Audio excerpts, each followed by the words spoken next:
देखिए काफी बार जियो पॉलिटिक्स में ऐसे इंस्टेंसेस आते हैं जब सभी पॉलिटिकल पार्टी सब कुछ छोड़कर केंद्र सरकार के पीछे खड़ी हो जाती है क्योंकि देश के स्वाभिमान का प्रश्न होता है। आज के समय इंडिया ऐसी सिचुएशन को डील कर रहा है।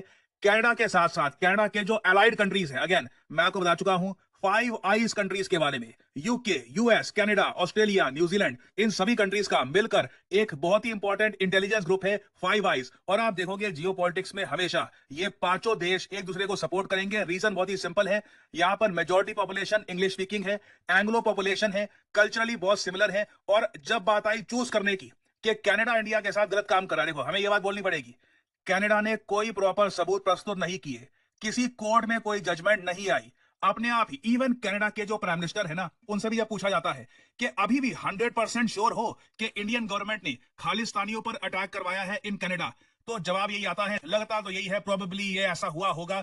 ये भी जब तक इस बात को लेकर श्योर नहीं है, तब भी इंडियन हाई कमिश्नर जो है कनाडा में, इनको टारगेट किया गया और भारत को इसका प्रॉपर जवाब देना पड़ा। हमने अपने डिप्लोमेट्स कनाडा से निकाल दिए, कनेडियन डिप्लोमेट्स को अपने देश से निकाल दिया। और अब क्वेश्चन यहां पर यह था कि इस पर्टिकुलर केस में यूएस, यूके समेत बाकी कंट्रीज किसका साथ देंगे। हमने यहां पर साफ साफ देख लिया है, फाइव आईज यूनाइटेड खड़ा है और यूके और यूएसए ने कनाडा का साथ दिया है। इधर आप देख पाओगे article, US and UK voice their opinions in Nijjar killing. दोनों ने ही, यूके और यूएस ने कहा है कि बिल्कुल इंडिया को कोऑपरेट करना होगा विद कनाडा। कनाडा के जो आरोप है ये बहुत ही सीरियस हैं।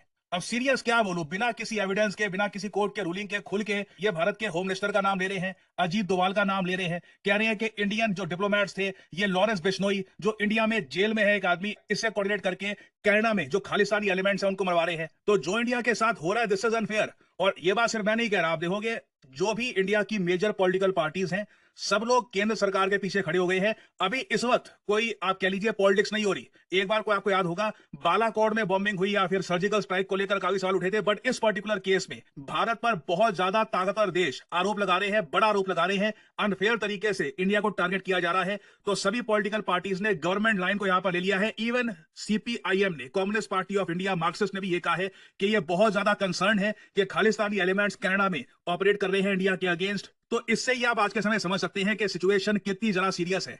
और यहाँ पे आप देख पाओगे वीडियो मैथ्यू मिलर की, ये यूएस स्टेट गवर्नमेंट के स्पोक्समैन है। ये मैं आपको बता दूं, ये वीडियो जो है ना आज के समय चाइना रशिया में वायरल हो चुकी है। वहां के जो लोग हैं, वहां पे जो राष्ट्रवादी है, देखो चाइना रशिया में भी कई लोग हैं, वो देखते हैं कि इंडिया यूएस के काफी करीब जा रहा है, इंडिया यूएस पार्टनरशिप बिल्ड हो रही है। वो भी इस बात को लेकर काफी हंस रहे हैं कि जब एक छोटा सा इशू भी सामने आया ना, अगेन मुझे यहाँ पर ये बोलना पड़ेगा, कनाडा के किसी भी कोर्ट ने कोई रूलिंग दी नहीं, उसके बिना भी यूएस ऐसी अंधी सपोर्ट दे रहा है कनाडा को। यूएस ने यह तक नहीं कहा कि कनाडा को ना रुक जाना चाहिए, पहले जो भी उनका एविडेंस है ये एक कोर्ट के प्रोसेस से गुजर जाने दो, एक जज को बोलने दो कि जो ये एविडेंस उसको दिख रहा है इसके हिसाब से ठीक है, एक ट्रायल दुनिया के सामने आए तो सही, उसके पहले ही ऐसी कमेंट्स करना ठीक नहीं होगा। बट यूएसए ने कंप्लीटली कहा है कि कनाडा के जो आरोप हैं ये बहुत ज्यादा सीरियस है और इंडिया को कोऑपरेट करना होगा विद कनाडा। यहाँ पे आप देख पाओगे video. The allegations are extremely serious, and they need to be taken seriously. And we wanted to see the government of India cooperate with Canada in its investigation. Obviously, they have not chosen that path. You say the allegations are extremely serious. You mean the long-standing ones?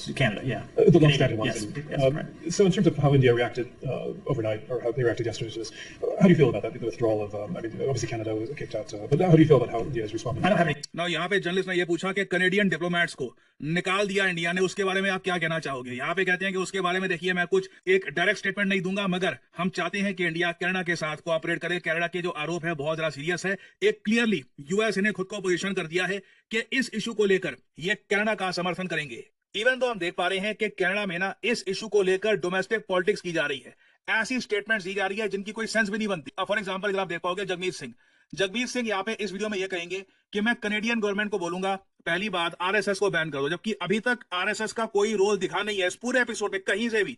Randomly उन्होंने ये कह दिया कि RSS को ban कर दो। और भारत के जो भी डिप्लोमेट्स हैं सब पे कनेडियन गवर्नमेंट को लगाने चाहिए सैंक्शंस। ये जो क्लिप है सुनिए। Also urge Canada to ban the RSS, which is a right-wing extremist militant group from India that has branches in other countries, including Canada, that promotes violence and division. We'll also urge Canada to impose severe and strict sanctions on Indian diplomats. We need to take every step possible to keep Canadians safe. The RCP is exposed a very serious threat. Now, ये जो उन्होंने बात बोली, इसके बाद जो media के सवाल थे कि इंडिया पे सैंक्शंस अगर लगा दिए तो उसके रिस्पॉन्स में एक इकोनॉमिक वॉर स्टार्ट नहीं हो जाएगी, सैंक्शंस की वॉर, वो भी हम पे लगा देंगे सैंक्शंस। इंडिया बहुत इंपॉर्टेंट इकोनॉमी है, उनके साथ ट्रेड करना काफी इंपॉर्टेंट है। वो सब क्वेश्चंस को इन्होंने इग्नोर कर दिया, बस ये स्टेटमेंट दिए निकल गए। और जस्टिन ट्रूडो की जो पार्टी है, वो आज के समय जो ऑपोजिशन पार्टी है कनाडा में, पियर पॉलिवियर की पार्टी, उस पर ही आरोप लगा रहे हैं कि देखिए ये लोग प्रो इंडिया है। तो लिटरली कनाडा में इलेक्शन से पहले डोमेस्टिक पॉलिटिक्स खेली जा रही है इंडिया के नाम पर, कि कौन ज्यादा प्रो कनेडियन है, कौन कनाडा का देशभक्त है, जो इंडिया के अगेंस्ट ज्यादा बोलेगा, इंडिया पे सैंक्शंस की बात बोलेगा, आरएसएस पे बैन की बात बोलेगा, वो ज्यादा कनेडियन नेशनलिस्ट है, कनाडा को सपोर्ट करता है। और जो नहीं बोल रहा, फॉर एग्जांपल पियर पॉलिवियर, वो जस्टिन ट्रूडो या फिर जगमीत सिंह के हिसाब से कनाडा को प्रॉपर्ली सपोर्ट नहीं कर रहे इस इशू पर। और दुख यही होता है कि ये सारी बातें, I mean it is open for everyone to see कि कनाडा बार बार ये इशू क्यों उठा रहा है। जैसे जैसे इलेक्शंस आ रहे हैं, अब सैंक्शंस की धमकी, आरएसएस को कहीं से यहाँ पे इन्वॉल्व करवा दिया, मतलब कहीं से भी आप कह लीजिए सेंसेशनलिज्म और बड़ी बात बोलो। तो यूएस ये सब देख नहीं पा रहा। यूएस के मुंह से एक बार भी ये स्टेटमेंट नहीं आई कि कनाडा को भी एक बार को सोच समझ के आरोप लगाने चाहिए। इंडिया एक जियोपॉलिटिकली बहुत इंपॉर्टेंट देश है, रैंडमली ऐसे आरोप लगाना गलत है। बट यूएसए ने यहाँ पर फाइव आइज का जो अलायंस है, इसकी इंपॉर्टेंस ज्यादा रखी है। और इंडिया का जो यहाँ पे मैं कहूंगा ट्रस्ट इरोड हुआ है कनाडा पर, यूएस पर, इसका इंपैक्ट कई सालों तक आप देखोगे। और अगर मैं अभी भी आपको बता दूं, पॉसिबिलिटी है कनाडा इंडियन डिप्लोमेट्स पे सैंक्शंस अनाउंस कर दे, क्योंकि अभी इनके पार्लियामेंट में इस पे बहस होगी। जस्टिन ट्रूडो बिल्कुल समर्थन करेंगे इसका, जगमीत सिंह समर्थन करेंगे, इलेक्शन पास में है, ये उसी खुमार में एक बार को कोई बड़ी बात नहीं है। बड़ी मिस्टेक कर दे और कई सालों तक इंडिया कनाडा रिलेशंस इससे खराब हो जाएंगे। और अगर आप सोच रहे हैं कि ये इशू खत्म होने वाला नहीं, जैसे जैसे कनेडियन इलेक्शंस पास आएंगे ये बहुत सारी उठनांग हरकतें करेंगे, तो अनफॉर्चुनेटली बोलना पड़ेगा कनाडा इंडिया के रिलेशंस न्यूज में रहेंगे। और अगर कुछ मेजर अपडेट आती है तो मैं आपके लिए बाद में अपडेटेड वीडियो ले आऊंगा।